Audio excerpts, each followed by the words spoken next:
è una catena ormai che scioglie il sangue dentro bene sai.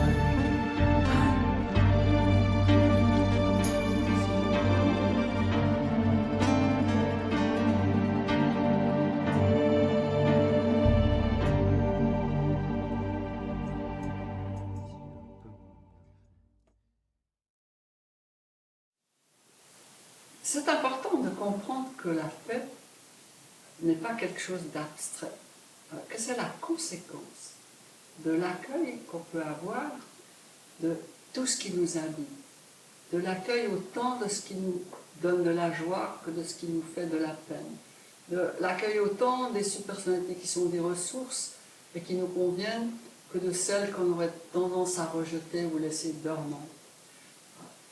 Dans la paix, personne ne doit rester en dehors à l'intérieur de nous. Personne ne doit être exclu. Peut-être qu'on pourrait aussi dire que, je ne vais pas parler de cela encore, que naturellement on ne peut pas accepter tous les comportements et qu'on doit mettre un terme à des comportements destructeurs et prédateurs. Par contre, je crois profondément que si l'on regarde, on porte son regard, qu'on convertit son regard toujours pour aller vers la source en chaque être, en chaque personne, en chaque subpersonnalité, quel que soit son genre, quelle que soit son apparence et son comportement, qu'à ce moment-là, on éveille en elle cette source d'amour et de paix qui est en chacun. Et que là aussi, c'est fondé sur cet accueil de tout, sans rien omettre, ni personne, ni rien. Et de se souvenir que tout sur cette terre est une personne. La moindre pierre au bord du chemin, tout arbre, tout animal, tout insecte, toute bactérie, on peut aller très loin avec ça, les étoiles, le cosmos, et naturellement nos frères humains, oui, mais que tout est une personne. Même l'ordinateur marche beaucoup mieux quand on l'aime, marche beaucoup mieux quand on le comprend, ça certainement. Et que cette vision qui date de mon enfance, que tout est une personne, elle doit être accueillie, traitée comme telle, aimée comme telle, respectée comme telle, c'est complètement transformateur parce que cela nous ouvre un monde de relations totalement universel. Alors, finalement, il faut conclure. Et puis, pour conclure, je crois que je vais vous raconter une petite histoire qui, je crois, est une histoire vraie, qui a été racontée par Richard Wilhelm, qui est un sinologue et un savant, un philosophe et un sinologue réputé, qui est né en Allemagne, qui a vécu en Allemagne, sauf erreur, et qui est né en 1880, enfin comme les autres quelque part. 1873, et qui est mort en 1930. Alors, Richard Wilhelm a vécu longtemps en Chine, et c'est un des premiers qui a traduit le livre des transformations, dit Yiking, en allemand, je suppose, et c'est une des meilleures traductions qui soit. Et là-dedans, tout au début, il raconte cette petite histoire, l'histoire du faiseur de pluie.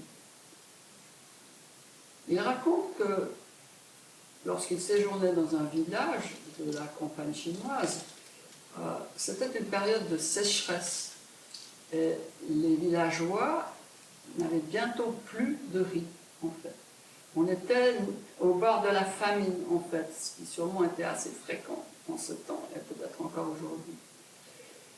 Et les villageois décidèrent à ce moment-là d'envoyer une délégation pour chercher un faiseur de pluie dans un autre village. Et puis ils ont préparé un sac de riz, presque le dernier, pour l'apporter en offrande à ce faiseur de pluie et l'inviter à venir.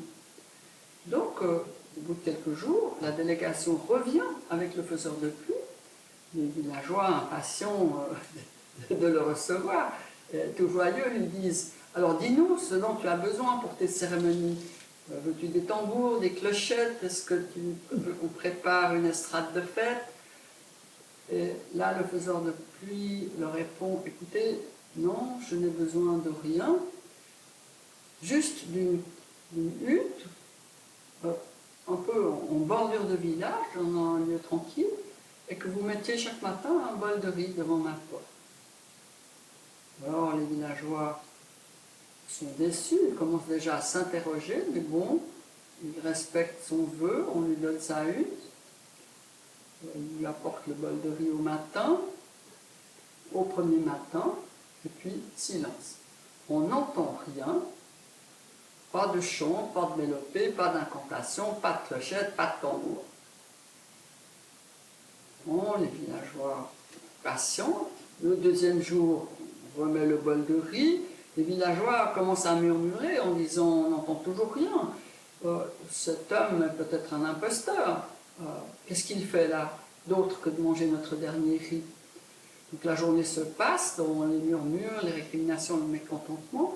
Vient le troisième jour, et le bol de riz, toujours rien. Et là, la colère gronde, la colère monte, et les villageois disent: eh bien, puisque c'est comme ça, on va le saisir au collet et le jeter à la porte du village. Enfin, ils commencent à discuter comme ça. Mais, juste à ce moment-là, le gros nuage noir s'amasse dans le ciel, et tout le monde court chercher des récipients, des jarres, et tout ça. Et voilà que, dans la fin du troisième jour, la pluie tombe en quantité, comme ils n'ont plus vu depuis longtemps. Et Richard Willem raconte que sur ces entrefaites, il va interroger le faiseur de pluie, entre quatre cieux en fait, et il lui dit: mais enfin, qu'avez-vous fait pour faire tomber la pluie? Et le faiseur de pluie lui a fait la réponse suivante. Il lui a dit: eh bien, la sécheresse, la famine, c'est signe de désordre dans le monde. Et on peut dire que dans notre XXIe siècle, ce désordre est très présent. La famine est dans beaucoup de pays.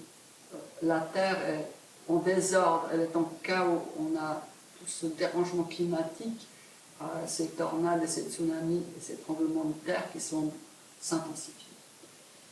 Et le faiseur de pluie ajoute: eh bien, puisqu'il y avait du désordre dans l'univers et dans le village, peut-être, je me suis simplement assis en silence et j'ai mis de l'ordre en moi-même. Et quand j'ai pu mettre de l'ordre en moi-même au bout de 3 journées, la pluie est tombée. Et cette petite histoire, je crois que c'est celle aussi du dialogue intérieur. Et moi, je ne peux jamais y penser sans sentir une émotion, en fait.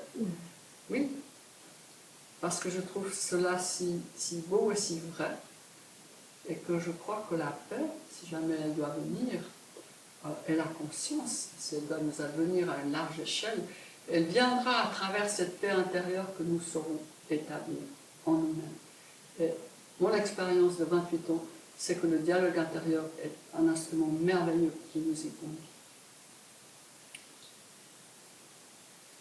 Et puis juste, finalement, pour dire un dernier mot, je voudrais, enfin je propose, que nous qui sommes ici, et aussi tous ceux qui regarderont ce DVD dans l'avenir, nous l'espérons, un DVD, je dois dire, artisanal et simple, que tous ensemble on dédie ce travail, ce qu'il contient, au bien de tous les êtres. Cette prière bouddhiste où l'on consacre au fond tout ce qui réussit comme tout ce qui le serait moins, il y aurait encore plein d'imperfections. Même nos mauvaises actions, à la fin du compte, tout est dédié chaque jour au bien de tous les autres.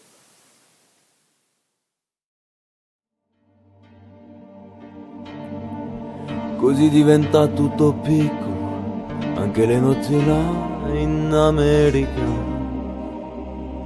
Ti volti e vedi la tua vita come la scia di un mare. Ma sì, è la vita che finisce, ma lui non ci pensò poi tanto. Anzi si sentiva già felice e ricominciò il suo canto. Te voglio bene assai, ma tanto tanto bene sai, è una catena ormai, ti scioglie il sangue dentro bene sai. Te voglio bene assai, ma tanto tanto bene sai, è una catena ormai,